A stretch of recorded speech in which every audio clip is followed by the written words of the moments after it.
Everybody, is Steph from the Hot Moon Podcast, and NBA season officially starts tonight. And the whole NBA season starts this week. And one of the more premier teams we were looking forward to seeing together was Joel Embiid and Paul George.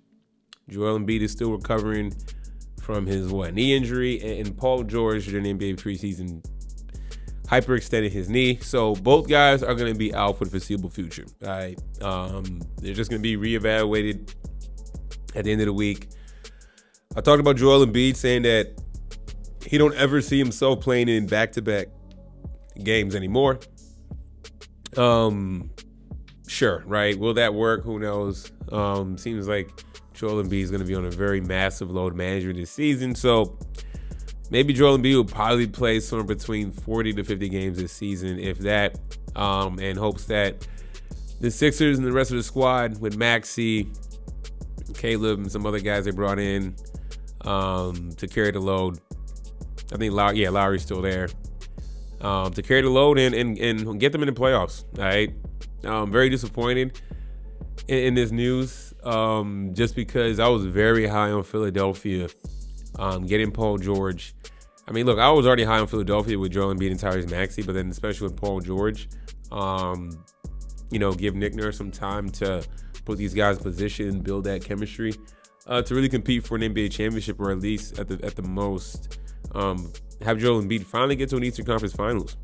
And it's early and everything, and it's just disappointed. This is starting to feel like Clippers East, with just injuries and everything, and just load management and guys not being available in the lineup to complete the season-long sprint to build your position in the Eastern Conference standings, and create a path that is easy to get to an NBA Finals or potentially an NBA Finals, right?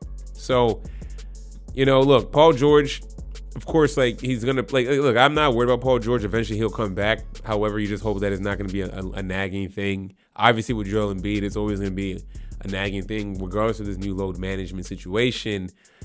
But, if Paul George is not able to complete the season, or just he's going to be in and out of the lineup, just obviously Joel Embiid, then essentially, the season's a wash if you're hoping that, it's a wash if these guys can't be fully healthy at the start of the postseason. Okay.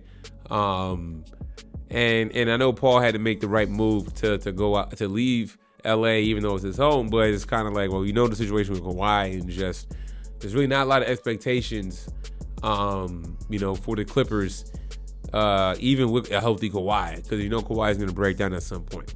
You know what I'm saying? But then you go to the other coast in Philadelphia, and it's almost it's starting to feel very similar at this current juncture. Okay, I expect, of course, look, for Kawhi, I don't think he's going to play at all this season. For Joel Embiid, I expect him to play. In what capacity? And even in the limited capacity he plays, he still can get hurt and get injured, right?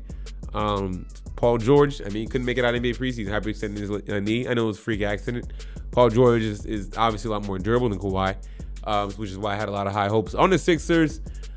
And, it just sucks. I really want to see how this team looks. And I don't know if we're probably going to ever see the team. I don't know if we're going to see the team in full capacity at stretches. I remember when the Suns, look, I'm a Suns guy, and when we got Bradley Beal and Kevin Durant, we